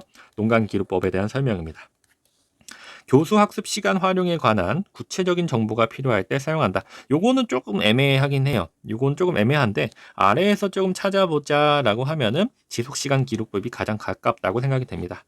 이 시간 활용에 대해서 얼마나 오랫동안 활용하는지 구체적으로 정보를 필요할 때 요것을 주로 사용합니다. 그래서 이렇게 하나씩 아마 가져왔을 것 같고요. 사건 기록법 2번의 내용이 적절한 설명이었습니다. 체계적 관찰법은 언제든지 나올 수 있는 내용이고요. 요 네 가지는 항상 구분할 수 있어야 됩니다. 어떠한 이렇게 표 주면은 4개 중에 무엇인지 맞출 수 있어야 되고, 나아가서 이렇게 각 체계적 관찰법의 특징, 장점을 서술할 수 있어야 된다. 요거 조금 어려웠죠? 자, 이런 거 잘 준비하시고요. 16번으로 가겠습니다. 자, 16번. 보기에서 인지적 영역이 학습 영역의 1순위인 학습자를 모두 고른 것은, 자, 모형 파트에서 안 나오던 프로파일, 학습 영역 우선순위, 이런 것들. 24년에는 제가 출제를 적중을 했습니다. 그러면서 이제 25년도 출제 예상을 하면서, 자, 이제 학습 선호도 나올 겁니다. 잘 보고 가십시오. 말씀드렸는데, 요거 나오지 않고 학습 영역 우선순위를 어렵게 출제했습니다. 이 정도로 나올 거라고는 생각을 못했는데, 다소 좀 다 알고 풀기에는 어려웠던 문제지 않을까 싶습니다. 물론 한두 개는 알고 있어서 체크해 나가면서 소거하면서 풀으셨을 것 같은데요. 한번 보면, 자, 기본적으로 설명을 해봅시다. 우리 모형이면 요거예요. 모형 앞에 주제, 앞에 명칭, 그 다음에 각 모형의 주제. 요거 꼭 외우고 계셔야 되고요. 24년부터 이 우선순위랑 선호도 나옵니다. 학습 영역 우선순위는 뭐냐면, 이 모형, 이 체육 수업의 형태를 사용을 했을 때 어떤 효과가 가장 클지, 누구한테 어떤 효과를 줄지를 말하고 있는 겁니다. 예를 들면 교사가 진두지휘에서 학습자에게 동작을 설명하고 연습시키는 그런 직접 교수는요, 이 수업을 하고 나서는 심동적인 영역, 몸으로 하는 능력이 많이 올라갈 것이다. 그 동작을 할 거고, 그 다음에는 머리로 많이 알게 되었을 거고, 그 다음에 열심히 하고자, 교사의 말을 잘 따르고자 하는 정의감, 태도도 올라갔을 거다. 그래서 수업마다 다르다. 협동학습은 협동을 강조하기 때문에 정의가 먼저 오고요. 과제에 따라서 인지적인 과제인 경우 정의, 인지가 먼저, 심동적인 과제는 정의, 심동이 먼저 옵니다. 자, 스포츠 교육은 스포츠에는 다양한 역할을 해본다 했죠. 선수는 몸으로 뛰어야 되고, 코치는 전략 전술을 잘 알아야 되고, 팀원으로서 열심히 참여해야 되겠죠. 정의적 영역. 자, 동료 교수, 옆에서 알려주는 친구는 알아야 되겠고, 열심히 하는 친구들은 잘 해야 됩니다. 탐구 수업, 질문하고 계속 이해하게 시키죠. 인지가 먼저 온다. 자, 전술 게임, 인지가 먼저 오고요. 자, 개인적 사회적 책임감 지도는 총체적인 발달을 도모한다. 자, 여기서 뭘 물어본 거냐면, 1순위가 인지적인 영역. 자, 첫 번째 오는 게 인지적인 영역에 무엇인지를 묻는 겁니다. 그러면 하나씩 봅시다. 기억, 직접 교수 모형에서의 학습자는 뭐가 먼저 오죠? 심동이 먼저 옵니다. 심 써보고요. 일단 기억은 틀려서, 자, 니은, 개별화지도 모형의 학습자. 자, 동일하게 직접 교수랑 동일합니다. 다만 스스로 연습할 수 있게 하는 거니까 동작 먼저 오겠죠. 신체적인 거, 심이 먼저 온다. 자, 니은도 틀렸고요. 그럼 정답은 3번이었습니다. 자, 근데 하나씩 봅시다. 전술 게임 모형에서의 학습자는 옆에를 보지 않고 전술 게임, 전술 알아야 돼. 인지 중요하겠고요. 스포츠 교육 모형에서 코치의 역할, 전략 전술 알아야 되겠죠? 인지 중요합니다. 동료 교수 모형에서 개인 교사 역할, 인지 중요하고. 자, 많이 어렵진 않았는데 정확히 5개를 다 알고 있었다면, 이거를 알고 있는 분이라면 맞출 수 있는 분이고요. 이거를 모르셨다면은 다소 어려웠던 문제였다 생각이 됩니다. 자, 26년을 보면은 이제 선호도 다시 한 번 더 공부하시면 될 것 같습니다. 자, 선호도는 뭐냐면, 이 수업을 했을 땐 어떠한 학습자에게 더 유리하고 도움이 되는가를 물어봅니다. 야, 요거 나올 수가 있고요. 같이 물어볼 수도 있겠죠. 이렇게 내용 주어주고, 기억의 수업 형태는 어떠한 학습 영역 우선순위를 하는가. 1번 심동. 자, 니은 주고, 니은의 수업 모형은 어떠한 학습자에게 유리한가. 회피, 경쟁, 의존, 니은. 이런 식으로 이제 문제를 낼 수가 있겠죠. 그러면 맞출 수 있어야 된다.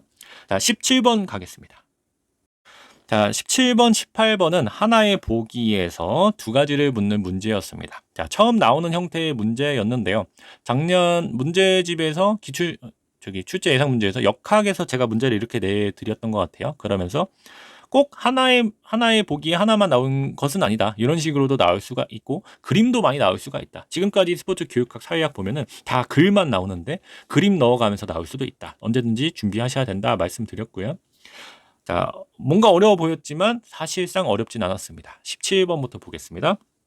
보기에 기억에서 중, 자, 기억, 니은, 디귿, 여기는 A고요. 리을, 미음 5가지 중에 수업 운영 시간에 해당하는 것을 모두 고른 것은, 자, 조금 친절하진 않았죠. 여기서 뭘 물어보는 거였냐면 결론적으로는 그 직접 기여 행동에서 지도 행동, 운영 행동 나옵니다. 자, 다시 설명을 하면 우리가 보통 수업을 할 때 스포츠 지도를 할 때 여러 가지 일들을 하겠죠. 교사가. 그러면 그때 내가 하고자 하는 수업 과제를 지도하는 내가 오늘 배구를 가르친다 합시다. 그럼 배구를 가르치는 지도 행동이 있고요. 배구를 잘 배울 수 있게 수업을 잘 짜고 운영하는 운영 행동이 있습니다. 이 두 가지는요. 내가 이 수업을 잘 이룰 수 있게 목표를 달성할 수 있게 중요한 기여를 한다라고 해서 직접 기여 행동이라고 부릅니다. 아래 보시면 지도 행동 같은 경우는 운동 과제를 직접 가르치는 행동이죠. 자, 처음에 과제를 넘겨줘야 됩니다. 설명, 말로 하는 거, 시범, 몸으로 하는 거 알려줬죠? 그러면 이제 잘하는지 관찰하는 거, 요거 지도 행동입니다.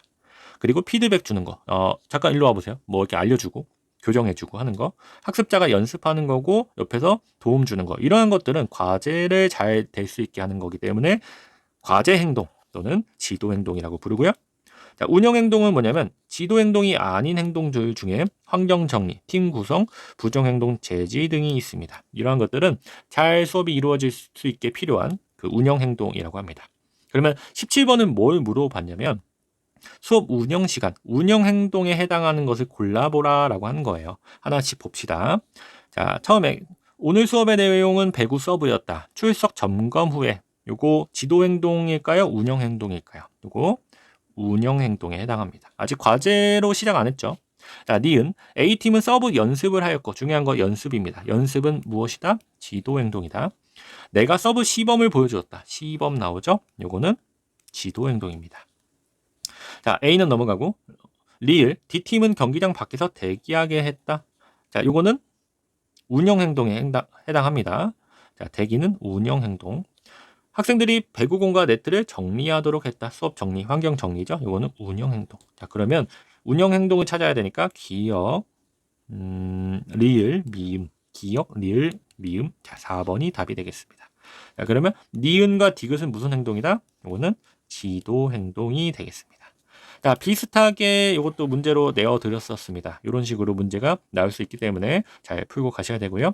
자, 그러면 직접 기여 행동이 아닌 행동이 두 가지가 더 있습니다. 자, 수업 중에 일어날 수 있는데 일어나도 그다지 수업에 도움이 되지 않는 행동들을 간접 기여 행동이라고 하고요. 수업에 전혀 도움이 되지 않는 오히려 방해가 되는 행동들을 비기여 행동이라고 합니다. 자, 이것도 잘 구분하고 있어야 되는데요. 이거는 강의에서 자세하게 설명드리겠습니다. 자, 같은 보기에서 18번으로 가겠습니다. 자, 같은 보기였고요. 이제 A를 물어보는 겁니다. 손가락으로 학생의 부정적 행동을 가리키며 제지했다. 자, 이게 뭐냐고 묻는 거죠. 명칭 물어보는 겁니다. 자, 학습자 관리 기법 오랜만에 한 4년 만에 출제가 됐고요. 중요합니다. 그래서 항상 강조는 했고 문제로는 안 나왔는데 오랜만에 출제가 되었습니다. 자, 강의에서 어떻게 설명을 드렸냐면 각자 말한 학자는 있습니다. 근데 이런 연구들이 꼭 그 학자만 연구를 하는 게 아니라 어떤 학자가 어떤 학자랑 다른 학자랑 공동 연구를 하기도 하고 같은 용어를 사용하기도 하고 이렇기 때문에 학자에 따른 구분 방식은 별로 좋은 공부 방법이 아니다. 그러면 어떻게 공부를 해야 된다? 행동 공표 이렇게 딱 말했을 때 이게 뭔지 말할 수 있어야 된다. 아무거나 찍어봅시다. 상규적 행동 지원이 무엇입니까? 그러면 어떤 것인지 머릿속으로 대강 떠올릴 수 있는 정도면은 가능하다라고 말씀드렸습니다. 그래서 자, 손가락으로 학생의 부정적 행동을 가리키며 제지하는 것은 요 네 가지 중에 온스타인과 레빈이 제시한 부정적 행동 관리 전략 중에 어떤 것에 속하나요? 묻는 문제였고요. 자, 부정 행동이 있을 때는 첫 번째, 아예 수업에 참여하게 하지 못하는 퇴장도 있을 거고요. 그 행동을 하지 못하게 훈련시키는 삭제 훈련이 있습니다. 자, 어떤 신호를 줘서 하지 마세요라고 이 경고를 주는 신호 간섭이 있고요. 직접 다가가서 그 행동을 제지하고 못하게 하는 접근 통제가 있습니다. 다시 자, A 같은 경우 손가락으로 학생의 부정적 행동을 가리키며 제지했다. 다가간 게 아니라 그냥 멀리서 손가락으로 이렇게 주의를 준 거죠. 이거는 접근 통제가 아니라 신호 간섭이 되겠습니다. 그래서 정답은 3번이었고요. 자, 여기 나와 있는 내용도 다 알고 계셔야 됩니다. 플러스 더 내용이 많긴 한데 여기 나와 있는 내용만 알아도 충분하기 때문에 강의에서 잘 보고 가시고요. 어떤 내용이 나왔을 때 그게 무엇인지 정확하게 설명할 수 있어야 되겠습니다. 자, 18번 정답 3번이었고요. 19번으로 가겠습니다. 자, 19번 보기는 마튼스의 전문체육 프로그램 개발 단계입니다. 자, 맨 앞에서 학교체육, 생활체육, 전문체육 영역에 따른 프로그램 나온다라고 했고요. 그 중에서 다 비교적 상식적이고 종합적인 내용인데 이 전문체육 프로그램 개발 단계만 다소 이론적인 내용이 하나 있다 말씀드렸습니다. 요거 가끔씩 나오고요. 22년 예전에도 한번 나왔던 것 같은데 최근에는 22년에 나왔고 3년 만에 다시 출제가 되었습니다. 자, 요거는 다행히 강의에서 말씀드렸던 암기법으로 정확하게 풀 수가 있었습니다. 자, 암기법으로 어떻게 말씀드렸냐면, 자, 전문 체육 해야 되니까 학생 선수가 있다. 학생 선수는 상우랑 지연이라고 하는 게 있는데, 얘네가 둘이 파트너로 할 때 굉장히 실적이 좋다더라, 기이하더라라고 해서 기이한 상우랑 지연 이렇게 외우자고 말씀드렸습니다. 아마 문제 풀면서 다 기억나셨을 것 같은데요. 자, 물론 이 안에 있는 내용 다 알아야 되겠죠. 공부할 때는 이렇게 하고 외울 때는 이렇게 외우면 됩니다. 앞 글자만 외우고 문제로 나왔을 때 뒤에 내용을 뭐 말토시 하나 틀리지 않고 외우는 게 아니라 대강 어떠한 내용인지 머릿속으로 떠올릴 수 있으면 된다. 자, 그러면 우리 암기법으로 했을 때 한번 써봅시다. 기이한 상우랑 지연 나왔죠? 그러면 기억하고 니은 묻는 겁니다. 자, 이해인데, 자, 여기서 지금 상우랑 지연이는 선수예요. 종목이에요. 선수죠. 그러면 선수 이해입니다. 자, 그 다음에 우로 시작해야 되고, 여기 첫 번째, 우가 나왔죠? 우선순위 결정 및 목표 설정. 그래서 정답은 1번이 되었고요. 쉽게 나온 겁니다. 단순하게 순서만 나온 거고. 야, 우리가 전문 체육 선수들을 이제 가르치는 프로그램을 개발을 할 때 어떠한 순서로 하는지 한번 살펴보면 첫 번째, 이 선수에게 필요한 기술을 파악을 먼저 해야 된다. 그리고 그 다음에 선수를 이해를 하는데 선수의 발달 단계, 선수의 환경적 요소를 파악한다. 그 다음에 주변의 상황을 분석을 합니다. 내가 사용할 수 있는 어떤 공간, 기자재, 보조재 이런 것들을 사용을 해서 분석을 하고요. 자, 이제 본격적으로 해야 되겠죠. 뭐부터 할까? 우선순위 결정, 그리고 이 프로그램을 통해 어떤 목표를 이룰 것인가. 중요한 것부터 리스트를 작성하고 단기, 중기, 장기 목표도 설정한다. 당연한 말이겠고요. 그 다음에 이제 구체적인 지도 방법 선택해서 연습 계획을 수립하고 프로그램을 만들면 실천하면 되겠습니다. 자, 요거는 뭐 매년 나올 정도는 아니지만 조금만 관심이 있으면 나올 수 있는 내용이기 때문에 알고는 있어야 됩니다. 알고는 계셔야 된다. 정답은 1번. 자, 마지막 20번 문제 가겠습니다. 자, 마지막 20번 보기는 사회인 야구팀을 지도하는 조코치의 지도 일지이다. 기억에 해당하는 질문 유형과 니은에 해당하는 운동 기능의 유형은 자, 이런 문제가 다른 과목도 많이 나옵니다. 사회와 교육과 심리학 이렇게 한 번에 두 개를 묻는 문제. 자, 교수 기법 부분에서는 교사가 사용하는 질문을 크게 네 가지로 구분하고 있습니다. 기억 수준의 대답으로 단답형으로 대답할 수 있는 회고적 질문이 있고요. 자, 지난번에 배웠던 높이뛰기 방법 이름이 뭐였죠? 그러면 배면뛰기요. 이렇게 딱 명칭이 나오는 거. 네, 그 다음에 경험했던 내용 분석 및 통합에 필요한 질문. 자, 수업은 한번 했었습니다. 그러면 그거 이해하고 그 답을 꺼내야 됩니다. 집중적 또는 수렴형 질문이라고 하고요. 높이뛰기 공중자세에서 팔은 어디에 두어야 할까? 답은 있죠. 근데 그 답이 왜 그 답인지 한번 머릿속으로 생각하고 답을 해야 됩니다. 집중적, 수렴형. 자, 분산적, 확산형은 경험하지 않았던 내용의 문제 해결에 필요한 질문인데 이거는 이제 답이 없는 겁니다. 답이 여러 가지로 이제 나타날 수 있다. 자, 발구름을 한 발로만 하는 규칙이 없어진다면 어떻게 될까? 다양한 반응이 나오겠죠. 이런 것들을 분산적, 확산형이라고 부릅니다. 자, 가치적 질문은 이제 선택, 태도, 의견 이런 것들 판단하는 질문이라고 보시면 되고요. 이것도 정답은 없습니다. 그리고 왜가 존재하는 질문이다. 높이뛰기의 마지막 시도라면 높이를 내 마지막 한계보다 올려야 할까? 답은 없죠. 하지만 왜는 있습니다. 왜 그럴까? 왜 좋을까? 이런 것들 가치적 질문이 되겠습니다. 자, 그러면 보기 첫 번째부터 볼게요. 투수의 투수 시간이 너무 오래 걸려 지난 시간에 배운 피치 클락을 알고 있는지 확인하기 위해 투구 제한 시간이 몇 초이지? 라고 물어봅니다. 질문했지만 선수가 제대로 대답하지 못해 다시 한번 알려주었다. 자, 이때 단답형의 대답이 나오나요? 아니면 생각을 해서 왜 그런지 생각을 해서 답을 해야 되나요? 이럴 때 투구 제한 시간은 딱 정해져 있죠. 그러면 이것은 회상형 질문에 가깝다. 자, 수렴형 질문은 좀 거리가 멀고요. 자, 두 번째, 투수의 제구력이 불안정하여 포구 그물에 공을 정확하게 던져 넣는 연습을 반복하게 했다. 자, 내용을 몰라도 한번 봅시다. 이게 개방 기능일까요? 폐쇄 기능일까요? 요거는 뭔가 폐쇄 기능에 가깝죠. 포구 그물에 뭔가 공을 정확하게 던지는 건 폐쇄 같고, 어떤 멀리 있는 사람에게 자유롭게 공을 던지는 게 뭔가 개방 같은데, 자 모르지만 2번은 일단 뽑을 수 있을 것 같은데 그래도 내용은 알고 있어야겠죠. 자, 우리가 하는 과제를 여러 가지 과제 방식으로 나눌 수가 있습니다. 우리 앞에서 봤던 링크의 4가지 분류가 있고요. 교육학에서 또 많이 사용하는 게 젠타일의 분류입니다. 젠타일이라고 하고, 심리학에도 나옵니다. 동일한 내용이. 자, 환경과 움직임에 대한 변화가 있는지 없는지에 따라서 환경이 변화하면 개방 기능, 환경이 변화하지 않고 단조로운 기능을 폐쇄 기능이라고 합니다. 자, 축구, 드리블, 야구, 배팅 이렇게 움직이는 것에 대해서 움직이면서 행동하는 것, 동작을 하는 것은 개방 기능이고요. 자, 골프, 사격, 양궁 등 가만히 있는 관역을 맞추거나 가만히 있는 공을 맞출 때, 이럴 때는 폐쇄 기능이라고 합니다. 그러면 포구 그물, 가만히 있는 것에 공을 던져 집어넣는 거죠. 그렇기 때문에 폐쇄 기능에 해당합니다. 자, 요거는 심리학에서도 나오고요. 교육학에서도 나오니까 잘 알고 계셔야 됩니다. 자, 정답은 2번이었습니다. 자, 이상으로 20번까지 문제 해설을 마쳤고요. 이제 내년도 26년도 문제를 예상을 한번 해보자면 전반적인 난이도는 유지될 겁니다. 중상 정도. 근데 워낙 이제 출제가 많이 되다 보니까 낼 수 있는 부분이 적어졌어요. 그래서 어렵게 내거나 새로운 게 나올 수가 있기 때문에 오히려 좀 더 올라갈 수 있다. 중상 정도인데 상으로 올라갈 수 있다. 그래서 조금 투자를 많이 하셔야 되고요. 그럼에도 모형 스타일 교수 기법에 많은 투자를 해야 된다. 자, 내년에 만일에 새로운 문제가 나온다라고 하면은 첫 번째로는 이제 지금 링크에 교수 전략이 2번 나왔죠. 그러면 이거에서 지금 과제식 한번 나왔고 상호 학습형, 상호작용형 요거 한번 나왔습니다. 그러면 그 다음에 링크 요 교사학습법에서 제일 중요한 거는 다른 내용이 아니라 이 과제식 수업을 구성을 할 때의 특징이 있습니다. 뭐 과제별로 난이도를 비슷하게 해야 되고, 이동 시간, 참여 시간을 동일하게 해야 되고, 이런 것들이 있거든요. 이거 강의에서 설명드릴 건데 그거 나올 수가 있다.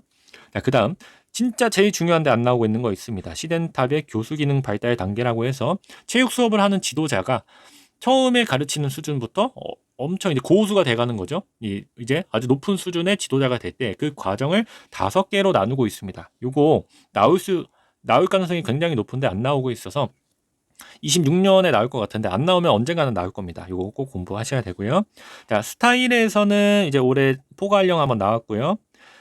최근에 좀 안 나온 게 유도 발견형, 수련 발견형, 이거 문제 내기 굉장히 좋습니다. 이거 비교해서 내기 좋아서 아마 이제 교수님들 들어가시면 항상 건드릴 것 같은 내용이에요. 그래서 요거까지 좀 알고 가시면 되겠습니다. 정리하면 어려워도 괜찮다. 모형 스타일 교수 기법에 많은 투자하시고요. 새로운 문제는 제가 정리해서 알려드리니까 요 정도 공부하고 가시면 되겠습니다.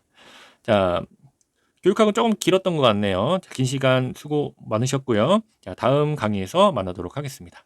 감사합니다.